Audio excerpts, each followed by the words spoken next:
Na gyertek, megmutatom, hogy tudtok ilyen szipi-szupi kovászos uborkát otthon elkészíteni. Minden apró lépést megmutatok nektek. Először is egy ilyen nagyon nagy üvegre lesz szükségetek, az uborkákat megnosni, egyesével megdörzsölni, majd a két végét levágni, és bevágni ugye az egyik és a másik irányból is. Készen vannak az uborkák. Nagyon fontos, hogy forraljatok fel vizet, kellenek a fokhagyma kis gerezdyei, illetve nagyon-nagyon friss kapor, koriander, sokan nem tudják, és egy kis fekete bors is.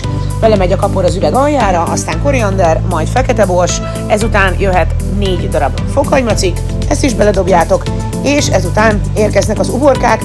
Nem olyan egyszerű őket így összeállítani, de ahogy már elkapjátok a fonalat, akkor utána már nagyon jól fog menni, és szépen be tudjátok helyezni. Ha kész van az első sor, jön még egy kis kapor, megint fokhagyma, és rápakoljátok a második uborkasort. Sajnos itt egy uborka hiányzott, de semmi baj.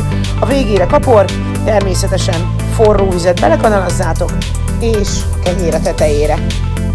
Aztán 3 napos nap, és kész is